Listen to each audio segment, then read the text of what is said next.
right now is shadow work.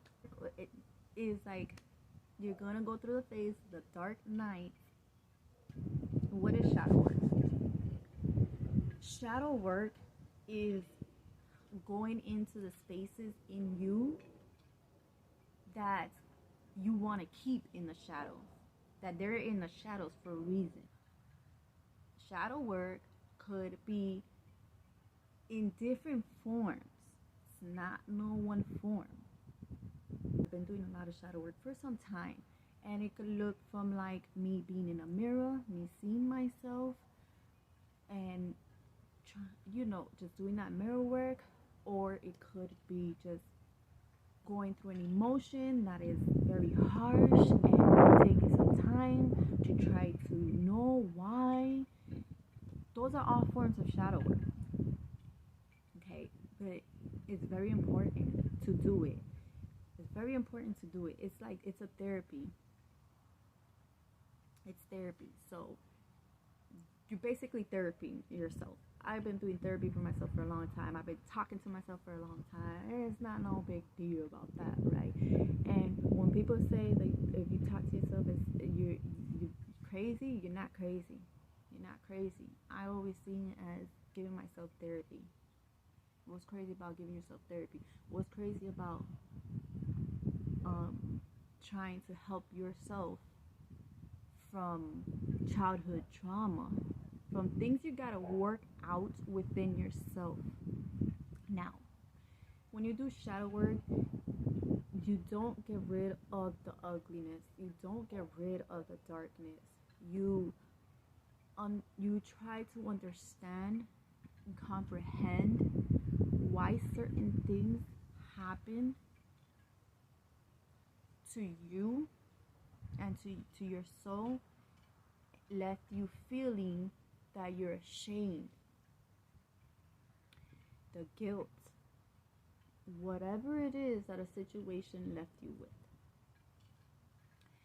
When you're in fear, when you're in shame, when you're in guilt, when you're in anxiety, when you're anything that makes you feel like you want to hide, that's what you need to work your shadow work in. To understand why. To understand why.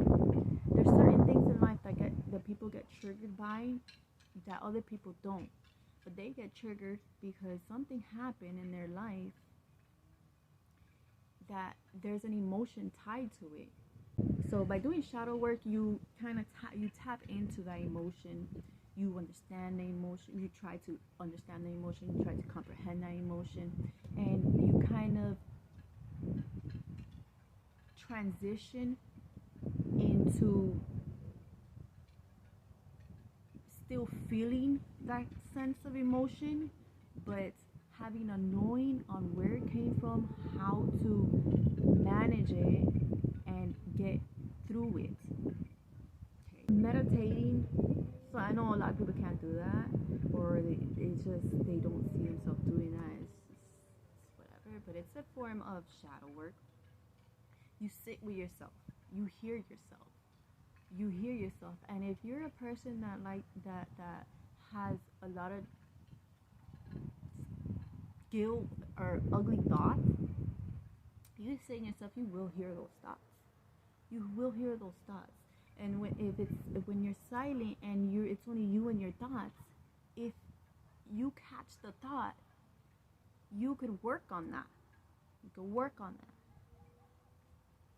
Shadow work begins when you are aware of an ugliness in you. I make friends with my shadow.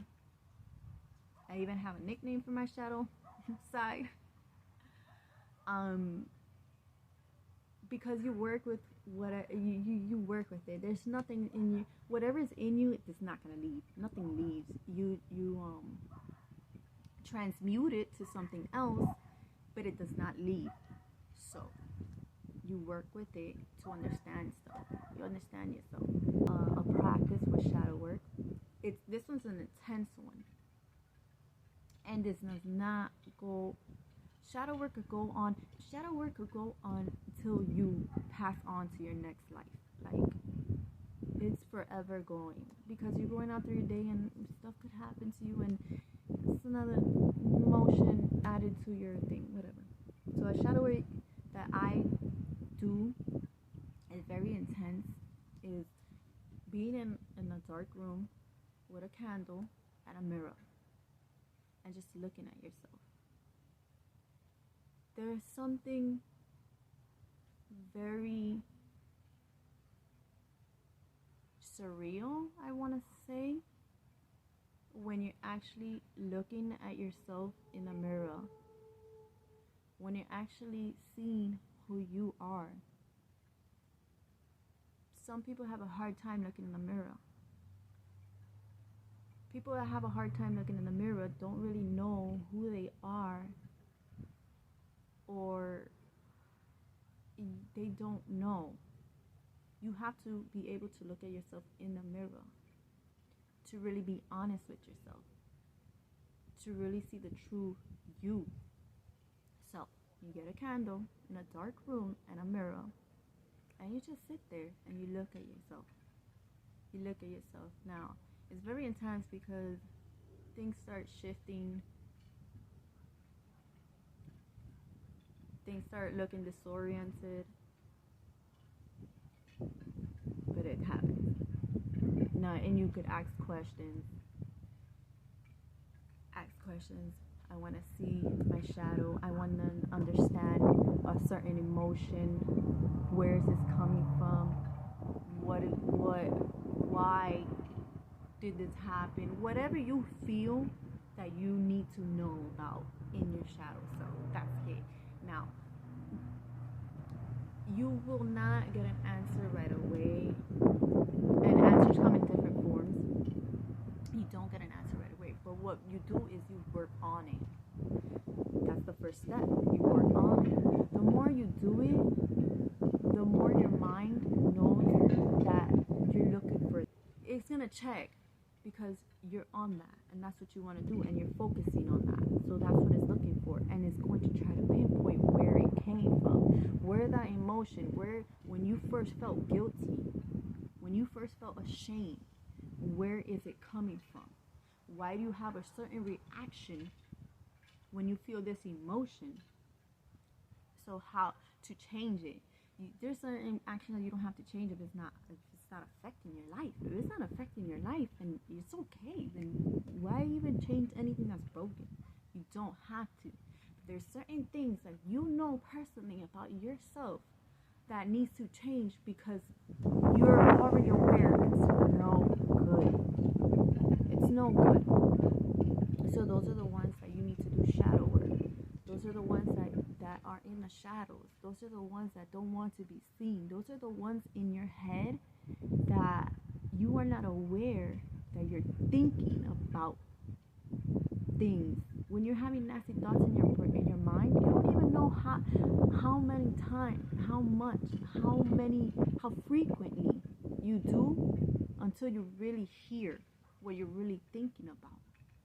Some people are stuck not liking themselves, but they're not noticing that it's their mind telling them throughout the day stuff. But they hear it once or twice, and they're aware once or twice, but their mind is doing it frequently. Your mind does not shut off. Even when you sleep, your mind does not shut off. Does not shut off. So if you're thinking bad about yourself, then your mind is going to be thinking bad about yourself like the whole time. The whole time. So be aware of your thoughts. Be aware of your thoughts so you could know what are you thinking. I'm so fat. I'm too fat. I'm so fat. I'm too fat. I'm so fat. I'm too fat. You're so fat, and this and that. Try to catch that thought. And I mean, if you're fat and your mind is telling you you're fat, right? But if you're not okay being fat, then you have two choices or options. Either change yourself to not be fat, or change your thoughts for you to be okay in the form that you're in. Because if you're not okay, then change it. change your thoughts or change your outside. One or the other. You know, go back and do shadow work. Because if you're okay with being fat, but for some reason you're not okay with being fat, and you don't know why you're not, but then there's days that you're like, you don't care, like it's okay, like you're in a healthy space, but you're just built different, you know, then do shadow work on that and find out where does that stem on why you don't feel that it's not okay to look the way you're looking. Like go back and see where that stems from. You do your shadow work, and the point of shadow work is to work through them, to work through it for you to be okay and comfortable with who you are, with who you are. So you could do that exercise and getting a mirror, being in a dark room with a candle, do the exercise of meditating and see your thoughts, where they're coming from. Just do the simple practice of being aware, being present. Being present is real hard. I have a very difficult time with being present because I could be here in this present moment, but I'm not really present. So if you could work on being present and being aware of your thoughts and doing your shadow work to fix some thoughts or words or emotions that you know in your well-being that is not being well for you, then it's your time to do shadow work. Shadow work does not ever end. Let me tell you that. There's always need some fixing, but you could be your better you. You could be your better you, and the whole point of tapping into anything is to fix yourself, to move on, to elevate, like to be into your higher self, to find your higher self. Okay, so with that being said,